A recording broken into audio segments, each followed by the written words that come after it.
Well, hello and welcome back. Thanks for coming back.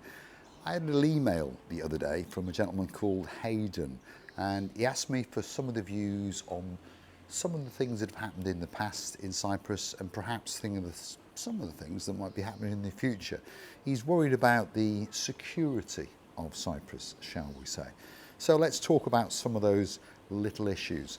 We're going to talk about the banking crisis. That was back in 2013. Seems like a lifetime ago, but I remember it like only yesterday. Is Cyprus a safe country?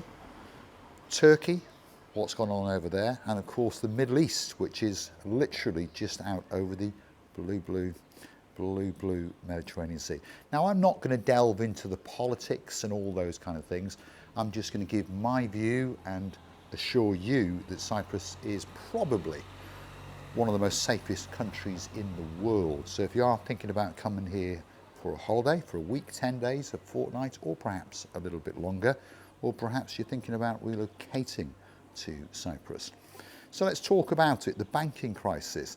So 2013, unfortunately, Cyprus got itself into trouble. Now, a few other countries around the world got themselves into trouble 1 or 2 years prior to that. Perhaps people have forgotten about that. The UK got itself into trouble, America got itself into trouble, Portugal, the list goes on and on and on. And unfortunately, in 2013, Cyprus got itself into trouble, and it was called the banking crisis. Now, again, I'm not delving into the politics, but the powers that be and the EU got involved, and they decided to come up with a solution where they would take some of the depositors' money. And unfortunately, 1 or 2 people did lose money. That's a shame. But that is a memory that's a long time ago, and I think the EU learnt from their mistake, and I don't think it's ever going to happen again.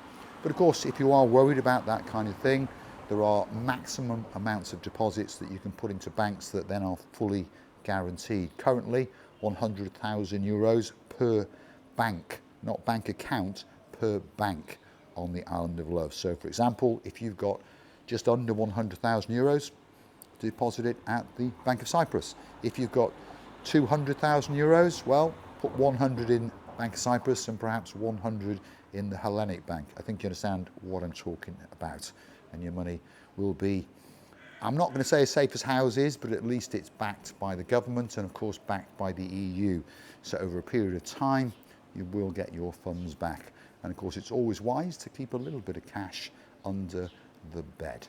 So that's the banking crisis. A thing that happened a long time ago. It's more than 10 years ago, and in most people's memories, 10 years, it's a long time. Next, safety. Yep, major concern all around the world, isn't it? Perhaps if you're leaving your home country, like the UK, like France, like Germany, like Italy, and going on a holiday to get that little bit of relaxation, sunshine, recharge the battery, where do you go? Well, there's a lot of choice, obviously. Cyprus, I believe, is one of the safest countries in the world. And why do I say that? Well, it's in where all the action is. I understand that, Hayden. But of course, there are 2 British bases in Cyprus. Cyprus has guarantors from when its independence took place in 1960. Again, I'm not delving into the politics, I'm just stating the facts. And the 3 guarantors of Cyprus are Turkey, Greece, and of course the UK. They're all members of NATO and so forth. So it does get very complicated if another country was to, say, invade Cyprus. For example, Turkey.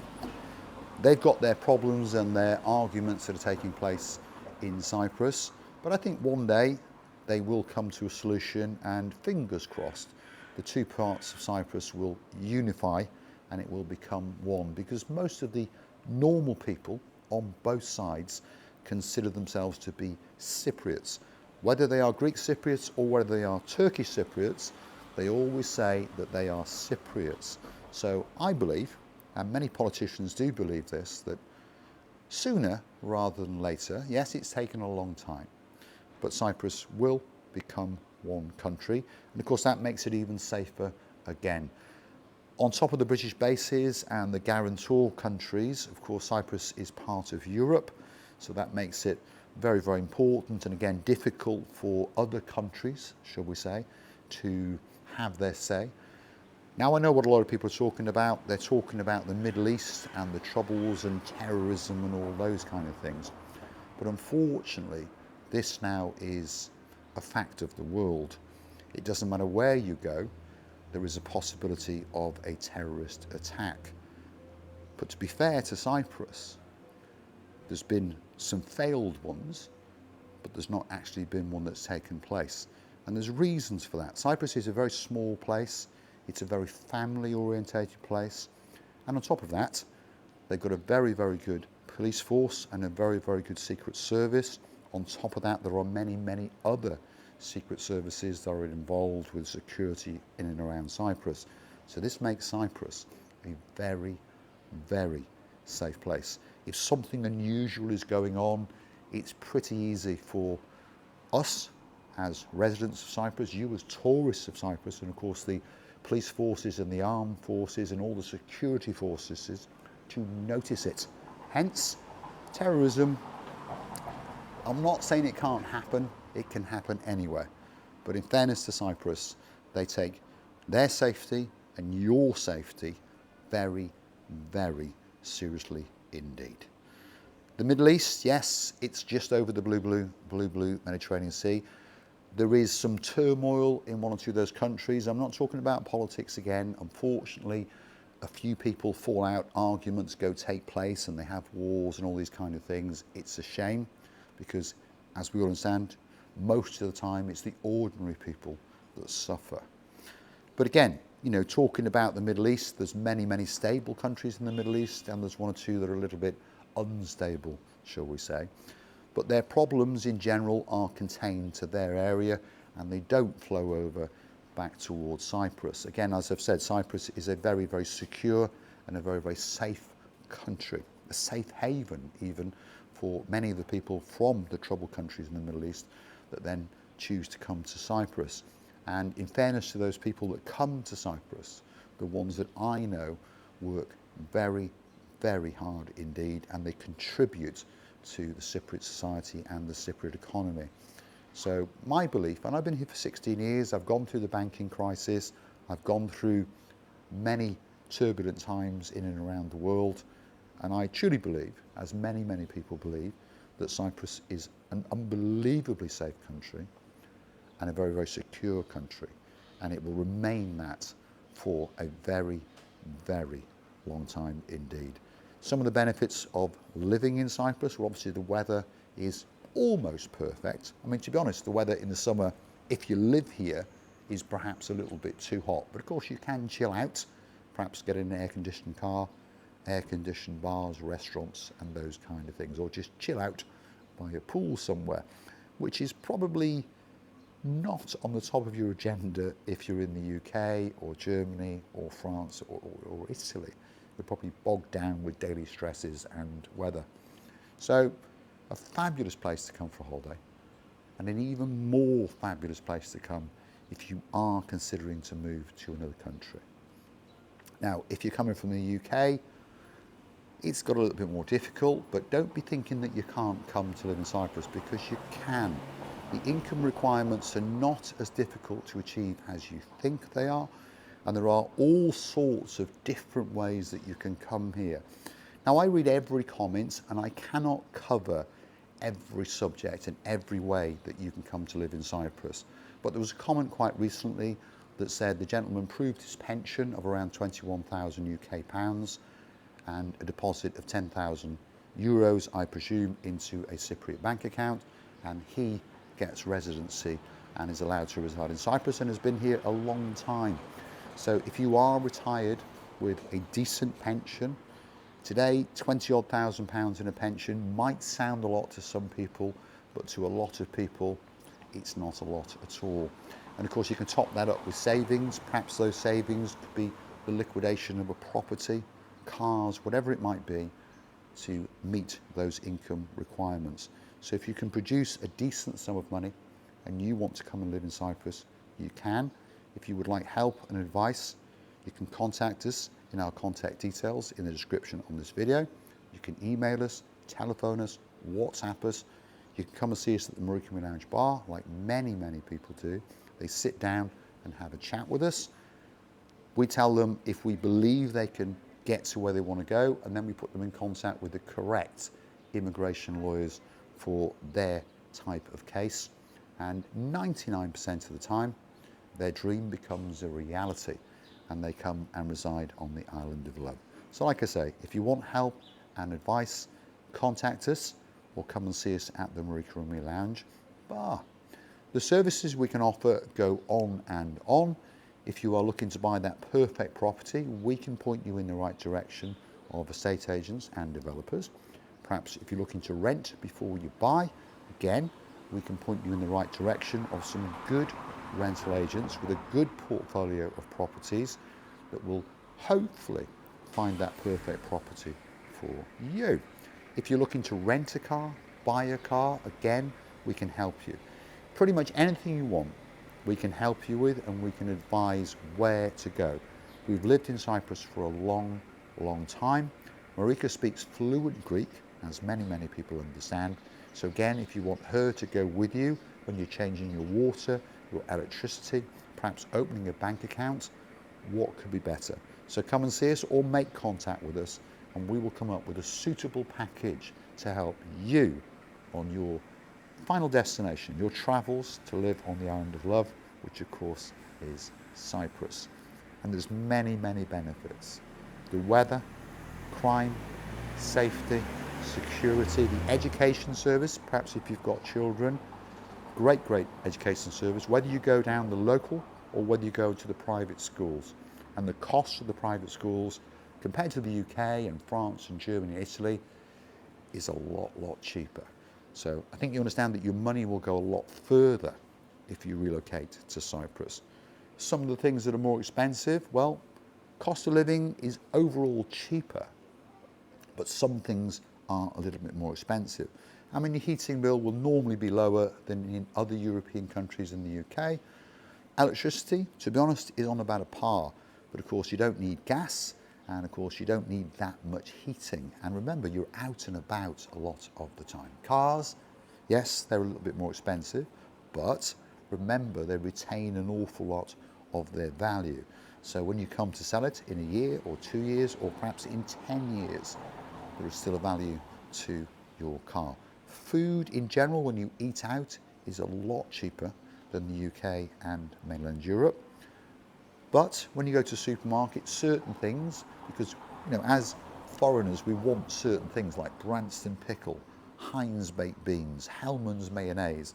So those things will be that little bit more expensive. But obviously you can try the local brand of baked beans, the local mayonnaise, and you never know, you might fall in love with it. Remember, fresh fruit, vegetables, they are grown on the island of love. They're not exported and imported and frozen before you get them. They're literally coming from the fields next door to the supermarket. And that is something that a lot of people wish for and a lot of people enjoy. And of course, we should all be on a more healthy route in our lives, although I am guilty of one or two things: a little boy cigar and of course the odd can of Coke. Cheers, guys. Now, like I say, hopefully I've touched on one or two little subjects that might be of a concern. Like I was saying, the banking crisis of 2013, it was a difficult time for Cyprus, and of course many local and foreign nationals that unfortunately did lose some money. But as time has gone on, I think most of those people have forgiven the country, and they understood that the country needed their assistance, and those people stepped up and they helped. And now Cyprus is repaying them. How is it repaying them? Well, with the weather, the low crime rate, a modest cost of living, and of course low taxes. Yes, many benefits to living in Cyprus. Very safe country. We'll go back to Turkey. As I was saying, people say, oh, Turkey is going to invade Cyprus and it's going to annex Cyprus. It's not. This is just scaremongering and the media and all those kind of things. I believe that Turkey, over the next few years, will sit at the table and cut a deal with the Cypriot government, and I believe that they will reunite southern and northern Cyprus, and the Cypriot people can get back to living their life, their dreams on the island of love, which of course is Cyprus. The Middle East problem is always on the media wherever you are in the world, and it probably will continue for a long, long time. But as I say, many, many countries in the Middle East are stable, and one or two are not so stable, and then they get stable, and then another one gets destabilized. Unfortunately, that is world politics, but you shouldn't really worry about that too much when you are going on your holiday or perhaps considering to relocate to a country like Cyprus. A fabulous, fabulous place to live. I believe that I will live here for the rest of my life, and I hope that I live a long, long time indeed. It truly is a fantastic country. The people are open, they are very, very warm and very, very welcoming. Even the people up in Nicosia, like our Sir of the Chris. One of these days, Sir Chris, yes, I will learn to say the most beautiful woman in the world in Greek. I'm going to say a huge thank you for watching. Hopefully you've enjoyed the little subject, and hopefully you'll drop in the comments or message us and give us some ideas for the next little video or two, because I like to talk about the fun and the games rather than the politics and what I think might happen. And of course, I'd like to hear your views as well. I've got a little boy cigar. I've got a lighter. It's time for me to say those magic words.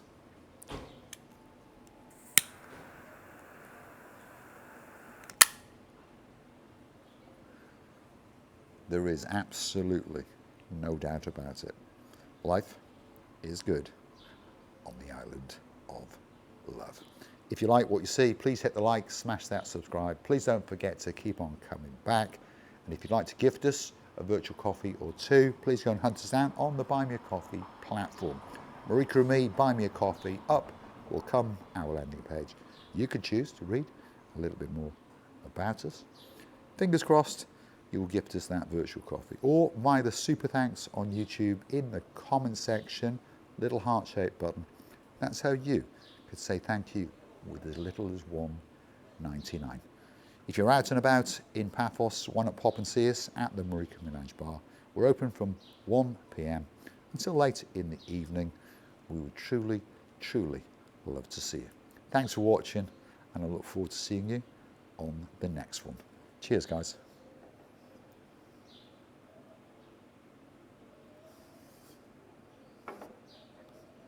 Thanks for watching.